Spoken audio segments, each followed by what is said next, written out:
السلام علیکم ورحمۃ اللہ وبرکاتہ۔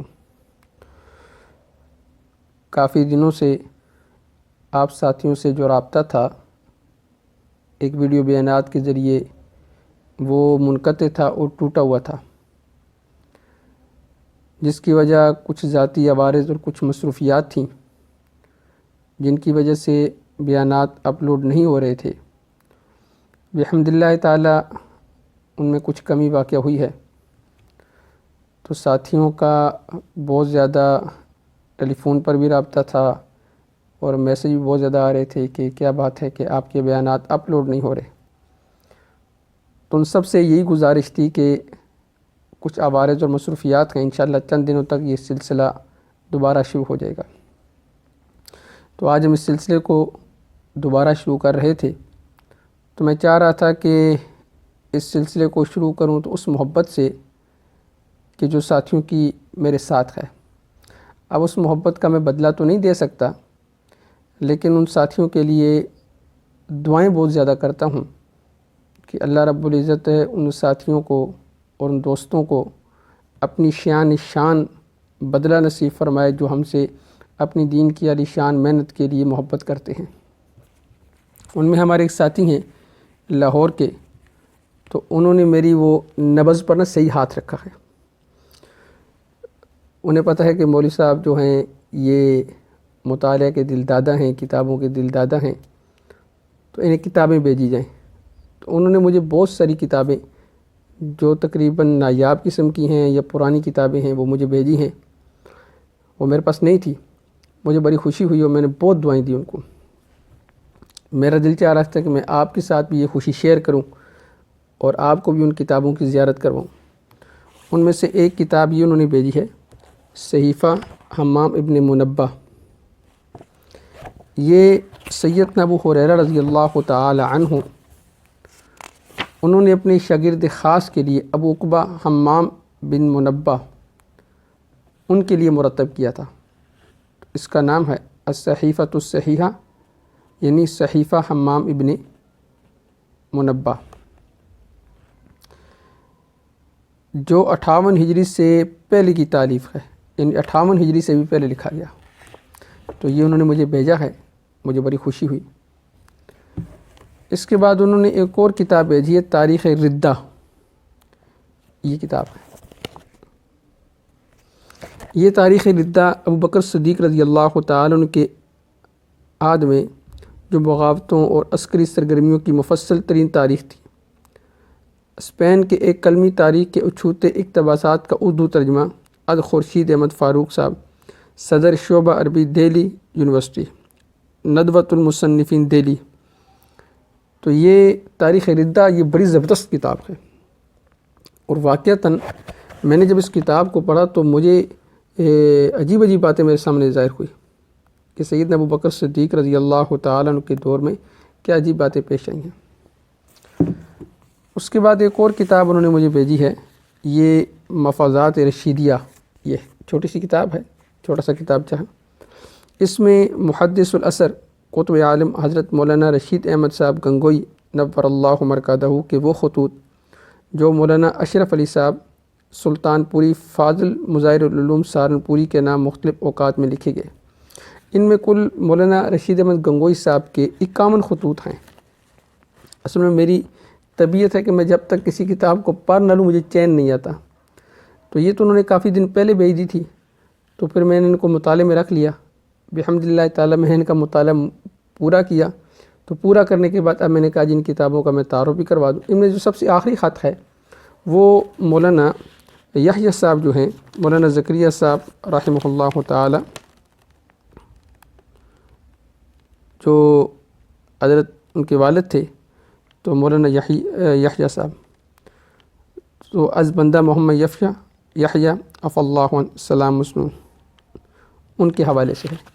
تو باقی جو 50 خطوط ہیں وہ مولانا اشرف علی صاحب سلطان پوری ان کے حوالے سے ہیں۔ تو یہ بڑی زبردست کتاب ہے، حضرت کے خطوط جمع کیے انہوں نے۔ اس کے علاوہ ایک اور کتاب ہے، یہ انہوں نے مجھے بھیجی ہے، مولانا محمد اسحاق جہال والے جو ہیں، مقصد حسین۔ یہ بھی گمراہ آدمی ہے، اور یہ ہمارے جو مرزا صاحب جہلم والے ہیں انہی کی طرح ہیں۔ تو مرزا صاحب اس کو اپنا شاگرد سمجھتے ہیں۔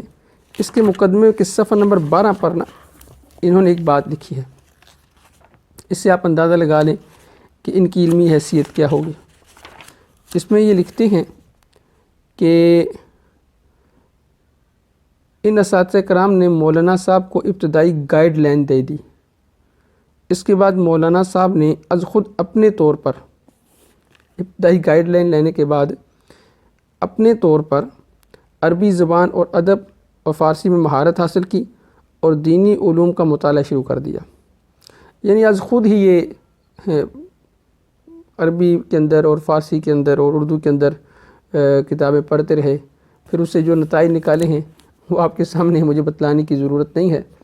بالخصوص صحابہ کرام رضوان اللہ علیہم اجمعین اور بالخصوص سیدنا امیر معاویہ رضی اللہ تعالی عنہ کے حوالے سے ان کی جو باتیں ہیں وہ آپ کے سامنے ہیں۔ پھر ایک اور کتاب یہ بھیجی، یہ دو بھائی، تو یہ اس کی 8ویں اشاعت ہے، یہ پرانا نسخہ ہے، یہ انہوں نے مجھے بھیجی تھی۔ اس کے بعد ایک اور کتاب بھیجی، یہ خلیفہ بلا فصل سیدنا صدیق اکبر رضی اللہ تعالی عنہ کی شخصیت پر شیعوں کے عائد کردہ اعتراضات کے مدلل جوابات، یہ ثناء اللہ ساجد شجاع آبادی ان کی یہ کتاب ہے۔ تو اس میں انہوں نے تقریباً 40 اعتراضات جو تھے ان کے انہوں نے مدلل جوابات دیے ہیں، 40 اعتراضات کے۔ یہ کتاب تقریباً 109 صفحے کی کتاب ہے، بڑی اچھی کتاب لکھی گئی اور بہت زبردست انداز کے ساتھ سیدنا ابوبکر صدیق رضی اللہ تعالی عنہ پر کیے گئے اعتراضات کا جواب دیا انہوں نے۔ اس کے بعد ایک اور کتاب انہوں نے مجھے بھیجی، ڈاکٹر اسرار احمد صاحب کے افکار و نظریات تنقید کے میزان میں۔ یہ کتاب ہے مفتی عبدالواحد صاحب، ڈاکٹر مفتی عبدالواحد صاحب نور اللہ مرکزہ۔ یہ میرے ترمذی کے استاد بھی ہیں، ہم نے ترمذی شریف حضرت ڈاکٹر مفتی عبدالواحد صاحب رحمہ اللہ تعالی ان سے پڑھی تھی جامع مدنیہ کے اندر۔ اللہ رب العزت حضرت کی قبر کو نور سے بھر دے اور ان کی آخرت کی منازل جتنی بھی ہیں اللہ پاک آسان فرمائے اور ان کے درجات کو بلند فرمائے۔ اس کے بعد انہوں نے مجھے ایک اور کتاب بھیجی، یہ سیف حنفی کے نام سے، یہ 2 جلدوں میں کتاب ہے سیف حنفی۔ اس میں فقہ حنفی کے عام مسائل قرآن و حدیث کی روشنی میں تالیف لطیف مولانا محمد امجد سعید صاحب فاضل وفاق المدارس العربیہ، یہ 2 جلدوں میں یہ بھی انہوں نے بھیجی۔ اس کے بعد انہوں نے مجھے ایک کتاب بھیجی ہے، اس میں چند کتابچے ہیں بڑے زبردست قسم کے، مجھے یہ بڑی پسند آئی ہے۔ اس میں انہوں نے ایک لکھی ہے فوائد مرضیہ مقدمۃ الجزریہ، یہ ہے، یہ فن تجوید پر ایک رسالہ ہے، اس کی انہوں نے شرح لکھی ہے فوائد مرضیہ، اور کمال شرح لکھی ہے۔ ان کی خواہش یہ تھی کہ میں ایک رسالہ لکھوں مقدمۃ الجزریہ کا، تو اس کی انہوں نے شرح لکھی فوائد مرضیہ۔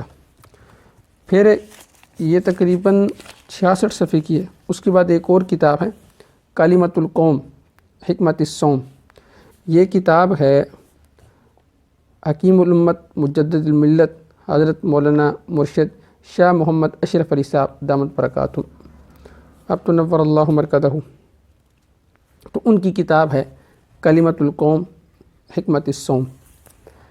اچھا، ایک اور کتابچہ ہے، وہ ہے ولادت محمدی کا راز، یعنی اسوہ نبوت کی پیروی میں مسلمانوں کی مشکلات کا حل۔ یہ جانشین شیخ الہند حضرت مولانا سید حسین احمد صاحب مدہ ظلہ شیخ الحدیث دارالعلوم دیوبند، تو یہ کتاب ہے، یہ میں آپ اس کی زیارت کروا دیتا ہوں، یہ کتاب ہے۔ اچھا، اس کے بعد ایک اور کتاب جو انہوں نے مجھے بھیجا اسی میں ہے، وہ کتاب کیا ہے تذکرۃ الانور، یعنی مختصر سوانح حیات بحر العلوم والعرفان حضرت علامہ مولانا شاہ محمد انور شاہ کشمیری صاحب رحمہ اللہ تعالیٰ کی مختصر سوانح، یہ کتاب انہوں نے مجھے بھیجا۔ اس کے بعد ایک اور رسالہ ہے، وہ خلاصۃ العقائد، یہ ہے ملخص عقائد الاسلام، مصنف مولانا عبدالحق دہلوی مرحوم، اور ملخص مولانا عبدالقیوم صاحب ابن حضرت مولانا مرحوم. جو اس میں اضافہ فوائد ہیں طاہر بن احمد القاسمی، یہ من جانب ہے دارالمؤلفین دیوبند، یعنی یہ بھی دیوبند سے چھپی ہوئی ہے. یہ رسالہ ہے، اس کی آپ زیارت کر لیں. اچھا، یہ نایاب چیزیں ہیں تو میں ان نایاب چیزوں پر بڑا خوش ہوتا ہوں. انشاءاللہ العزیز چند دنوں میں آپ کو انشاءاللہ ایک اور کچھ نایاب چیزیں دکھلائیں گے. میری اپنی ایک طبیعت ہے، ذوق ہے اپنا میرا. ایک یہ کتاب ہے افاضات القاسمیہ یعنی مفتاح الصلاح، یہ بھی اسی کے ساتھ ہے یہ کتاب. اچھا، اس کے بعد ایک اور رسالہ ہے، یہ تاریخ المصاحف. اچھا، یہ تاریخ المصاحف جو ہے یہ جناب مولانا حکیم محمد عبدالشکور صاحب مرزا پوری جو ہیں ان کا رسالہ ہے. یہ رسالہ دیکھ لیں. اچھا، اس کے بعد ایک اور رسالہ ہے، مجھے وہ پڑھ کے بڑا مزہ آیا، وہ بھی مولانا حکیم محمد عبدالشکور صاحب مرزا پوری ہے، ان کا ہے الہام ناطق. اچھا، یہ الہام ناطق انہوں نے اس کا نام رکھا ہے، لیکن اصل میں مکالمہ انسان و قرآن، یہ انسان اور قرآن کا آپس میں مکالمہ ہے. یعنی انسان اور قرآن کے، یعنی یہ سمجھ لیں کہ انہوں نے کہا کہ انسان سوال کر رہا ہے، قرآن کریم اس کا جواب دیتا ہے. مثال کے طور پر میں ایک دو سوالات آپ کو سنا دیتا ہوں. انسان آپ کون ہیں؟ قرآن ذالک الکتاب، یہ کتاب یعنی میں کتاب ہوں. انسان آپ کیسی کتاب ہیں؟ قرآن لا ریب فی، جس میں کوئی شک نہیں. انسان جناب قسم شریف، قرآن ان ھذا القرآن. انسان آپ کس ملک کے رہنے والے ہیں؟ قرآن ذالک من انباء الغیب. انسان عالم غیب میں کس جگہ؟ قرآن فی کتاب مکنون. انسان اس حفاظت کی جگہ کا کیا نام ہے؟ قرآن فی لوح محفوظ. اب سنتے جائیں. انسان وہ حفاظت کی جگہ کس طرح ہے؟ قرآن لا یمسہ الا المطہرون. انسان آپ بطور خود تشریف لائے یا کسی اور نے بھیجا ہے؟ قرآن تنزیل الکتاب. انسان جس نے بھیجا ہے اس کا نام کیا ہے؟ قرآن هو اللہ. اب یہ اس طرح سوالات انہوں نے کیے ہیں. یقین جانے کہ مجھے یہ کتاب پڑھ کر بڑا مزہ آیا. اور ہمارے جو لاہور کے جوہر ٹاؤن کے ساتھی ہیں، میں انہوں نے بہت زیادہ دعائیں دی ہیں کہ اللہ رب العزت ان کو دنیا اور آخرت کی عافیت نصیب فرمائے، کہ انہوں نے ہمارے ذوق کو تسکین بخشی ہے اور ہمارے ذوق کو جلا بخشی ہے. تو انہیں یہ بات سمجھ آ گئی ہے کہ مولانا جو ہیں وہ کتابوں سے خوش ہوتے ہیں، اس لیے انہوں نے مجھے کتابوں کا ہدیہ بھیجا ہے. ایک اور ساتھی چکوال کے، انہوں نے مجھے سوانے مولانا غلام اللہ صاحب، مولانا غلام اللہ خان صاحب، ان کی مجھے بھیجی ہے. تو مجھے وہ بھی بڑا مزہ آیا پڑھ کے. اللہ رب العزت ان ساتھیوں کو بھی اپنی شان بدلہ نصیب فرمائے. انشاءاللہ اب آپ ساتھیوں سے ملاقات ہوتی رہے گی. آپ سے دعا ہے، آپ دعا فرمائیں کہ اللہ رب العزت ہم سب کو دین کی عالی شان محنت کے لیے قبول فرما لے. السلام علیکم ورحمۃ اللہ.